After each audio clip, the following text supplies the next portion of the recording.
Siria está aquí, a 8 horas de avión de España. Es la mitad de grande y su población se concentra aquí. ¿Por qué? Porque toda esta zona es un enorme desierto, pero un desierto muy importante. Tiene 1/3 de las reservas de petróleo del mundo y también de gas natural. Según algunos, el nuevo petróleo. Para sacarlo de aquí y llevarlo a Europa, hay que rodear toda esta península y salir por el canal de Suez. Como te puedes imaginar, aquí te cobran. Pero hay otra manera más fácil, la línea recta. El que controle estas tuberías las puede abrir y cerrar, como un grifo. Si no pagas, no hay petróleo, ni gas. Esta región es increíble. La civilización en el planeta empieza en 3 sitios y este es uno de ellos. Mesopotamia, aquí. Sumer, que te sonará menos, pero es donde empieza todo, aquí también. ¿Recuerdas la Torre de Babel de la Biblia? La hicieron estos tíos. Egipto, aquí. Siempre ha sido un punto de contacto entre Oriente y Occidente, dando a Asia salida al Mediterráneo. Quizá por eso aquí nacen las principales religiones monoteístas, el judaísmo, el cristianismo y el islam. El islam es el último que llega y de hecho acoge a las 2 anteriores. Adán, Noé, Moisés, Jesucristo son considerados profetas islámicos. Bueno, al grano. Como la zona es brutal, todos han querido controlarla y siempre ha estado dentro de algún imperio. Los persas, los griegos, los romanos. El imperio romano termina partiéndose en 2 y finalmente solo sobrevive esto.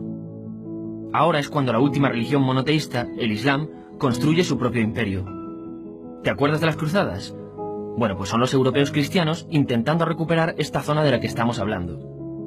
Los últimos en llegar son los turcos, que ojo, no vienen de Turquía, sino de muy lejos en Asia, junto con Gengis Khan. Lo conquistan todo y fundan el Imperio Otomano. El Imperio Otomano se queda ahí hasta la Primera Guerra Mundial. 600 años. Cuando acaba la Primera Guerra Mundial, aparecen pequeños países donde antes estaba el Imperio Otomano. Y por primera vez vemos a Siria en un mapa. Hasta ahora la habíamos dibujado para no perdernos. ¿Y quién se inventa estos países? Bueno, lo que te voy a contar es alto secreto. O lo era en 1916. Este súper secreto se llama Acuerdo de Sykes-Picot. Los franceses y los ingleses no podían derrotar solos al Imperio Otomano. Solo podían si les apoyaba la gente que vivía dentro. En su mayoría, árabes. ¿Cómo se los ganaron? Pues les prometieron la Gran Arabia, un país solo para ellos.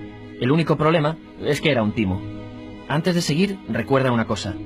Los árabes son un pueblo, pero no una religión. O sea, un árabe puede ser musulmán, puede ser cristiano, y antes del Islam parece que hubo tribus árabes con tradiciones judías. Bueno, pues a los árabes no les dieron ese único país que les habían prometido. En su lugar, franceses y británicos crearon muchos países pequeños. Estos países, obviamente, no eran países de verdad, sino zonas bajo su control, con gobernantes puestos por ellos. Durante este tiempo hacen lo que quieren con la zona. Recuerda que hay petróleo. Siria, aunque no tiene grandes reservas, tiene fácil salida al mar. Y Francia, que es la que se ha quedado con Siria, se lo da a compañías extranjeras. Después de la Segunda Guerra Mundial, los europeos se van. En el caso de Siria, son echados a patadas. Pero antes de irse, crean otro estado, Israel. No es el momento de hablar de ello, pero es un estado muy polémico que sus vecinos no reconocen. La prueba es que nada más irse los británicos, todos estos estados lo atacan. La zona, a partir de ahora, va a ser una bomba de relojería. Y mientras, ¿qué pasa en Siria? Bueno, pues no es muy estable. Tiene golpes de estado constantes. En esa época, aparece en Siria una ideología que se hace con el control y se expande por el mundo árabe, el Ba'ath. Esta ideología mezcla el antiguo sueño de una sola nación árabe con ideas socialistas. Y algo muy importante, es laica, o sea que no es religiosa. Siria se llega a unir con Egipto, un país con el que no tiene frontera. Pero no es algo raro, muchos de estos países intentan hacerlo también. Como recordarás, a esta gente se le había prometido un solo país y las ganas las seguían teniendo. Pero la unión falla. En este tiempo, Egipto les convence para nacionalizar el petróleo. En Siria, Al-Assad, el padre del Assad de ahora, se convierte en jefe del estado Ba'ath. En Irak, también Ba'ath, comienza a ganar fuerza Saddam Hussein. Las diferencias entre ambos países dividen a los partidos Ba'ath de otros países en pro-Siria o pro-Irak. Ahora ocurre la Guerra Fría. El mundo se divide en 2. O eres de Estados Unidos o de la Unión Soviética. Son años muy movidos en los que se pegan constantemente con Israel, invaden su vecino Líbano y comienza una oposición islamista al régimen Ba'ath de Assad. Los hermanos musulmanes. Vale, volvamos atrás un momento. Recuerdas que la mayoría de árabes eran musulmanes, ¿verdad? Bueno, pues dentro de los musulmanes hay 2 ramas fundamentales. Suníes, la mayoría, y chiíes. En el caso de Siria, a pesar de ser un estado laico, los gobernantes como Assad y los jefes militares eran chiíes, los cuales representan menos del 13%. En cambio, casi el 70% de la población es suní.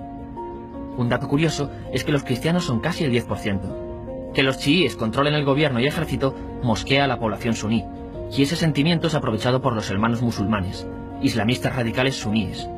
Estos toman las armas en la ciudad de Hama, en contra del gobierno, y Assad acaba con la revuelta a costa de matar miles de civiles y encarcelar a mucha gente.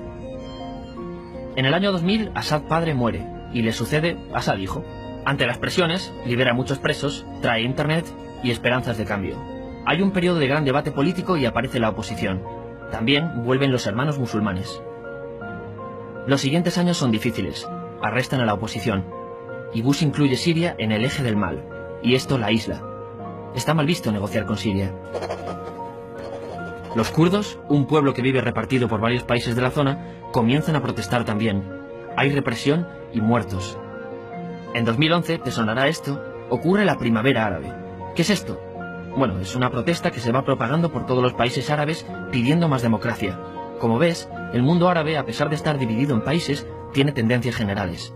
Cuando llega a Siria, Assad hijo termina usando el ejército y en los enfrentamientos mueren unas 1000 personas. Los enfrentamientos irán escalando hasta que se conviertan en guerra civil. No hay un momento exacto de inicio. Lo importante es que hoy en día hay numerosas facciones en juego. Vamos a verlas. Pero primero piensa en que todo está dividido entre chiíes, la minoría, y suníes, la mayoría. Chiíes, y además laicos, o sea, no religiosos, son el gobierno de Al-Assad. Controla todo esto, que si recuerdas son básicamente las zonas chiíes del país, y está enfrentado al resto. También mayoritariamente laico, pero suní, es el Ejército Libre de Siria, o FSA en inglés, junto con el Frente Islámico, que es religioso, y otros 70 y pico grupos más, forma una coalición que la prensa llama simplemente la oposición.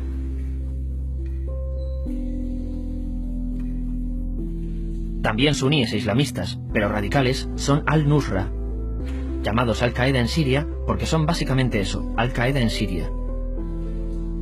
Otros islamistas radicales son el ISIS o Estado Islámico. Salen de Al-Qaeda en Irak, controlan la mayor parte de Siria e Irak y se han hecho famosos por sus atrocidades. Su objetivo teórico impacta a muchos. Es un Estado Islámico a lo largo de Asia, África y Levante. Aunque a ti ya te suena, ¿verdad? En naranja tenemos al pueblo kurdo, que recordarás porque el presidente Al-Assad lo reprimió, al igual que gobiernos de países próximos también lo hacen. Ahora controlan militarmente esta zona. Antes de terminar, repasemos los apoyos internacionales a fecha de octubre de 2015. Las fuerzas de Al-Assad son apoyadas por Rusia, que ya tenía base militar en el país antes del conflicto, Irán y China. Todos son países de lo que Europa llama Oriente. En contra de Assad, apoyando a la llamada oposición, luchan Estados Unidos, Turquía, Francia, Gran Bretaña y Arabia Saudí. Podemos terminar con algunas conclusiones. Te advierto que esto ya es pura opinión. Si recapitulamos, vemos que la región es estratégica. Por su situación privilegiada, todos la quieren. Siria siempre ha estado bajo el paraguas de grandes imperios. Piensa que hace 100 años la actual Francia era Francia. Gran Bretaña era Gran Bretaña. Pero es que hace 200 también, y hace 300 también, y hace 400 también. En cambio, Siria solo es Siria desde hace menos de 100 años, y solo se gobierna a sí misma desde hace poco más de 50. Además, jamás decidieron sus fronteras, se las impusieron. Europa dividió Oriente Medio a su antojo para controlarlo, diseñando países sin tener en cuenta su población. Muchos historiadores dicen que todo pueblo tiene la necesidad de manejar su propio destino, pero estos ingredientes que hemos visto juegan en contra de proyectos como la Siria Ba'ath, que encima usa la represión para mantenerse. En última instancia, lo que producen es una guerra civil. En este contexto no es extraño que aparezcan actores que se alimenten de la desesperación, el sentimiento suní de opresión y la visión de Occidente como invasor. ISIS usa la identidad árabe y la mitología de antiguos imperios. Cuando quieras entender el presente, pregúntate, ¿y el pasado?